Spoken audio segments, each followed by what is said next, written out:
Hello and welcome to my YouTube channel RPN Sharma. Myself Nitin Kumar. Hello friends, हम कर रहे थे बहुत ही इंटरेस्टिंग चैप्टर जिसका नाम था थर्ड चैप्टर हम कर रहे थे। बहुत ही इंटरेस्टिंग चैप्टर था जिसका नाम था infrastructure development and growth of nation. ठीक है, infrastructure development and growth of nation. ठीक है, तो इसके हमने 4 पार्ट कंप्लीट कर लिए थे। आज हम करेंगे इसका फिफ्थ पार्ट। आज हम करेंगे फिफ्थ पार्ट में हम क्या करने वाले हैं। फिफ्थ पार्ट में हम देखने वाले हैं मेगा सिटीज के बारे में। ठीक है, मेगा सिटीज क्या होती हैं उसके बारे में हम देखने वाले हैं। तो मेगा सिटीज ए फ्यूचर चैलेंज। ठीक है, एक फ्यूचर चैलेंज है मेगा सिटीज का। मेगा सिटीज का फ्यूचर चैलेंज क्यों है हम डिस्कस करेंगे आगे। Tokyo Japan is currently the largest mega city in the world. ठीक है, पूरे वर्ल्ड में जो लार्जेस्ट मेगा सिटी है वो है टोक्यो जापान में। Tokyo Japan is the largest mega city in the world. World में लार्जेस्ट मेगा सिटी कहाँ पे है? टोक्यो जापान में। और उसकी जो पॉपुलेशन है वहाँ पे इनहेबिटेंट कितने रह रहे हैं? 37.4 मिलियन इनहेबिटेंट्स। 37.4 मिलियन इनहेबिटेंट्स वहाँ पे रह रहे हैं। इन 2100 it will be Lagos Nigeria. ठीक है, तो 2100 में ये जो स्मार्ट सिटी जो होगी वो उसकी जो लार्जेस्ट मेगा सिटी जो होगी वो लागोस नाइजीरिया में हो जाएगी विद 88 मिलियन ऑफ पॉपुलेशन। ठीक है, with 88 million of population. The number of these urban centres are astounding, and in a short period of time they will become a great challenge for humanity at a demographic, migratory, socio-economic, political and environmental level। ठीक है, तो ये जो हमारे पास Lagos Nigeria है इसमें 2100 में इतनी पॉपुलेशन होने का अंदाजा है कि इतने में वहाँ पे 88 मिलियन पॉपुलेशन हो जाएगी। क्योंकि जो ट्रेंड चल रहा है वहाँ पे मतलब पॉपुलेशन जिस हिसाब से इंक्रीज कर रही है तो उस हिसाब से ये सबसे बड़ी हमारे पास कंट्री सिटी बन सकती है जहाँ पे कि मेगा सिटी बन सकती है। ठीक है, तो ये हमारे पास एक डायग्राम दी है मेगा सिटी की। ठीक है, तो यहाँ पे हमारे पास है यहाँ पे अगर हम बात करें एक मेगा सिटी है और मेगा सिटी में जो पर्सन्स रहते हैं 2000 पीपल पर किलोमीटर स्क्वायर। पर किलोमीटर स्क्वायर कितने पीपल रहते हैं मेगा सिटी में? 2000 पीपल। 2000 पीपल पर किलोमीटर स्क्वायर। 2000 पीपल पर किलोमीटर स्क्वायर मेगा सिटी में जो पर्सन रहते हैं। ठीक है, ये मेगा सिटीज की बड़ी बड़ी बिल्डिंग्स हैं। ये इतनी बिल्डिंग्स हाइट क्यों बनाई गई हैं? क्योंकि हमारे पास आदमी ज़्यादा है और प्लेस कम है, तो इसलिए हमें मेगा सिटीज बनानी पड़ती हैं, बड़ी बड़ी बिल्डिंग्स बनानी पड़ती हैं, बड़े बड़े इंफ्रास्ट्रक्चर को डेवलप करना पड़ता है ताकि हमारी जो नीड्स हैं वो पूरी हो जाएं। आई होप आपको ये लेक्चर समझ में आ रहा होगा। अगर आपका कोई भी डाउट हो तो आप कमेंट सेक्शन में पूछ सकते हैं। इसी में हमारे पास मेगा सिटीज में ही हमारे पास कुछ पॉइंट्स हैं। The concentration of world population in urban centres is an increasing trend. In 2015 according to UN data 54% of population some 3.96 billion people lived in cities. ठीक है, तो अगर हम बात करें ये रिपोर्ट है 2015 की यूएन डाटा की, यूनाइटेड नेशन के डाटा की रिपोर्ट है कि जो 54% जो पॉपुलेशन है अप्रॉक्सीमेटली अगर हम बात करें 396 बिलियन पीपल जो हैं लिव कर रहे हैं सिटीज़ में। मतलब जो गांव वगैरह छोड़ के सिटीज़ में लिव कर रहे हैं। इन 2030 की अगर हम बात करें दिस विल ग्रो 60%। ये जो पॉपुलेशन है ये ग्रो करेगी 60%। मतलब 54 थी तो 6% और इंक्रीज हो जाएगी 2030 तक। This percentage means that the urban centres will receive approximately 5000 million souls. ठीक है, तो अप्रॉक्सीमेटली 5000 मिलियन सोल जो सिटी में पर्सन जो है ट्रांसफर करेंगे। ठीक है, वो क्यों ट्रांसफर करते हैं सिटीज़ में? लोकल अर्बन या फिर रूरल एरिया से सिटी में क्यों ट्रांसफर करते हैं? क्योंकि उनको जो है सिटी में अपॉर्चुनिटी वगैरह मिलती है, जॉब्स वगैरह मिलती है, उसकी वजह से वो मूव करते हैं सिटीज़ में।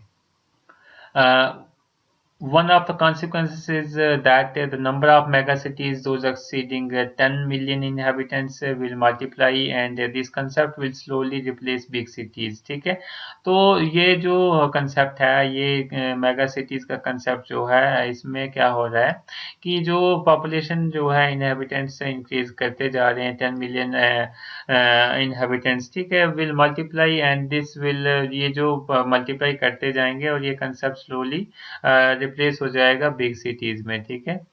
We do not know if in the future cars will fly through the sky, one of science fiction's obsessions, but what we do know is where most of the megapolises will be located in emerging countries. In the medium term, in Asia countries such as China and India, to then hand over the baton to African countries such as Nigeria, Tanzania, ठीक है, the demographic migratory, socio-economic, political and environmental changes causing the rise of these megacities are somewhat more uncertain, ठीक है।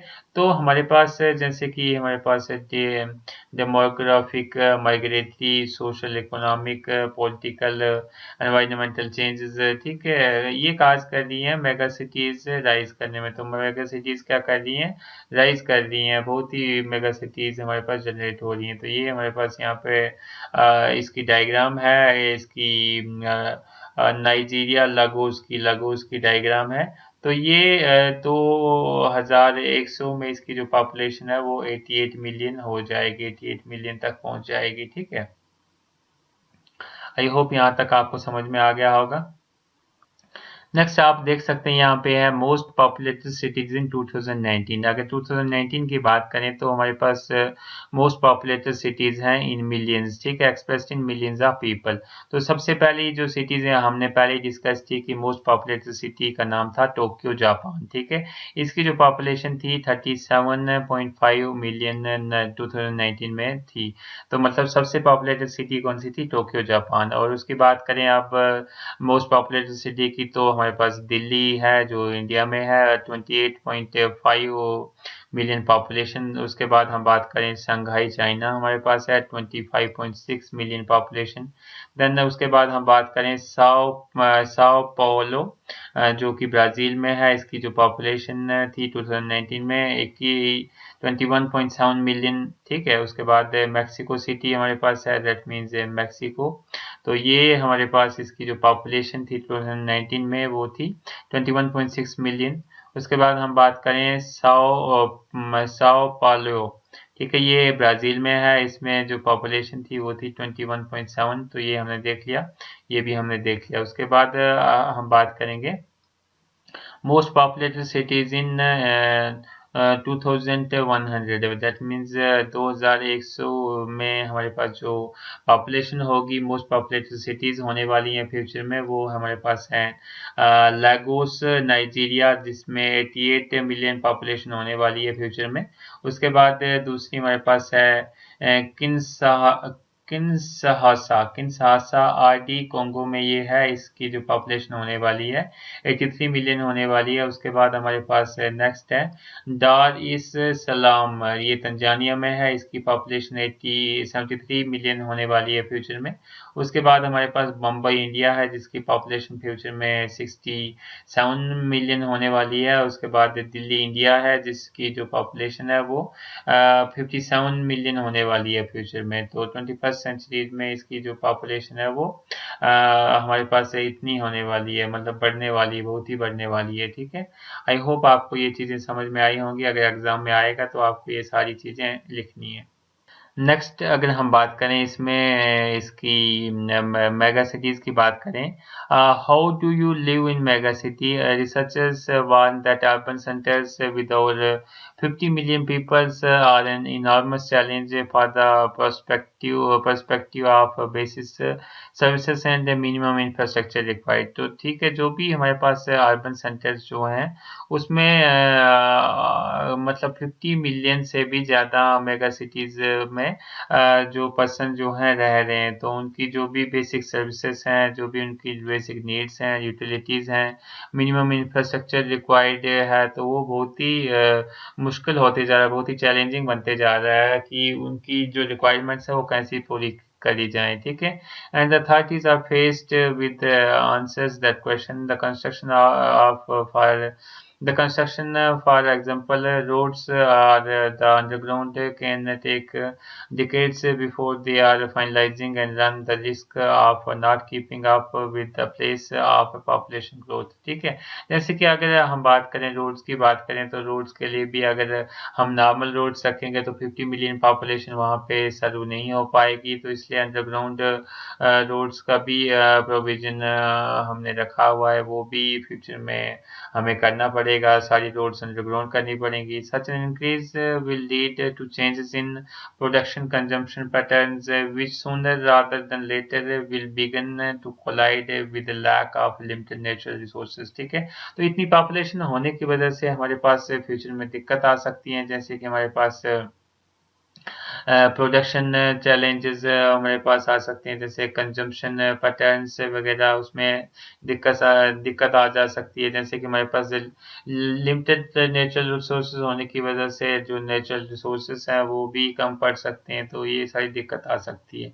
Another challenge की अगर हम बात करें तो हमारे पास क्लाइमेटिक चेंज भी एक बहुत ही इम्पोर्टेंट फैक्टर है जो हमें डील करना पड़ेगा फ्यूचर में। ठीक है, many of the mega cities are located in coastal areas. Depending on how the environment condition evolve, it is likely that part land end up below the water। ठीक है, तो मतलब वहाँ पे मेगा सिटी जहाँ पे है वहाँ पे अगर कोस्टल एरियाज में है तो वहाँ पे हमारे पास एनवायरमेंटल कंडीशन कैसा है, ठीक है, उस पर डिपेंड करेगा। It likely that parts the land and up below the water, मतलब वहाँ पे जो लैंड है वहाँ पे जो बिलो वाटर है, दैट मीन वाटर टेबल है, वो भी कंटिन्यूसली रिड्यूस होते जाता है, वाटर की भी दिक्कत आती जाती है। ठीक है, तो अगर हम बात करें इसके सोल्यूशन के, solution will come from innovation. तो उसका सोल्यूशन क्या है, जो ये सारी प्रॉब्लम्स है, पॉपुलेशन बढ़ेगी, उससे नेचुरल रिसोर्सेज कम होंगे, उतने यूटिलाइज हम सारे रिसोर्सेज कर लेंगे तो बाद में हमें दिक्कत आएगी। तो इसका क्या हमारे पास इनोवेटिव सोल्यूशन है, हम देख लेते हैं। Innovation will be key in responding to the problems arising from the development of these policies। ठीक है, megalopolises। The following are the some of the most important innovative initiatives to try to solve them। ठीक है, कुछ initiative हैं जो हम try करें तो इसको हम सॉल्व कर सकते हैं इन प्रॉब्लम्स को। फर्स्ट हमारे पास है reducing the carbon footprints. Reducing the carbon footprints का मतलब होता है कि जो कार्बन एमिशन है उसको हमें रोकना है, अगर हम उसको नहीं रोकेंगे तो हमारे पास फ्यूचर में दिक्कत आ जा सकती है। ठीक है, in other words mitigating green house से गैस एमिशन, ग्रीन हाउस से गैस के एमिशन को हमने रोकना है through measures aimed at improving energy efficiency to create mechanisms aimed at listening to the inhabitants। ठीक है, तो कुछ ऐसा मैकेनिज्म हमें क्रिएट करना है जो कि इनहेबिटेंट्स को सुने। ठीक है, in urban centers and thus promoting citizen participation and social cohesion। ठीक है, to create fresh urban islands, तो fresh urban islands को हमने create करना है that minimize the effects of urban heat islands। urban heat islands के effect को जो minimize कर लेंगे।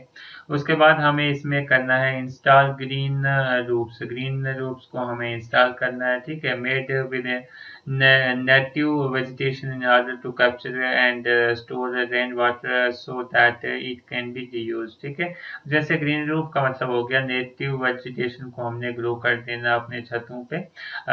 ठीक है, तो उससे क्या होगा कि जो भी हमारे पास रेन वाटर है वो हार्वेस्ट हो जाएगा और हमें वो रीयूज करने को मिल जाएगा।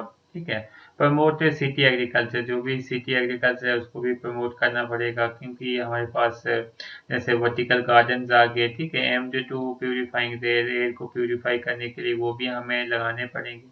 Then implementation internet of things application, internet of things की एप्लीकेशन को भी हमें इम्प्लीमेंट करना पड़ेगा, ठीक है। तो reduce environmental impact, maintain the citizens safety and improve their quality of life, ठीक है। नेक्स्ट अगर हम बात करें support the use of eco efficient technologies, जो भी इको एफिशिएंट टेक्नोलॉजीज हैं हमने उनको भी यूज करना पड़ेगा, ठीक है। In all area specially when designing new building, जब हमने डिजाइन करनी new building, big energy consumers in cities, and develop an intelligent public transport system, intelligent public transport system को भी हमें डेवलप करना पड़ेगा, ठीक है, which is efficient, respectful with the environment, and with fleet of electric cars, जैसे कि हमारे पास एनवायरनमेंट को भी जो हार्म ना करे, जैसे कि इलेक्ट्रिक कार्स हमारे पास आ जाती हैं, ठीक है। It is clear that how megacities continue to produce and consume energy and goods will be crucial to the social, economical, and social, ecological, and economical survival. Here, the policies on environmental sustainability will be key to face, and with the hope of one of the greatest challenges that lie ahead of humanity, ठीक है। तो mega cities की वजह से future जैसे कि population increase होती जाएगी, तो हमारे पास फ्यूचर में बहुत सारे चैलेंजेस आ सकते हैं जो हमें फेस करने पड़ सकते हैं। तो कुछ ये हमने टेक्निक्स ऊपर बताई, इनसे हम इसके जो चैलेंजेस हैं इसके इफेक्ट को हम मिनिमाइज कर सकते हैं, जो भी प्रॉब्लम्स आने वाली हैं उसके इफेक्ट को हम मिनिमाइज कर सकते हैं। आई होप ये लेक्चर आपको समझ में आया होगा। Thank you. If you like the videos then like, comment, share and subscribe my YouTube channel.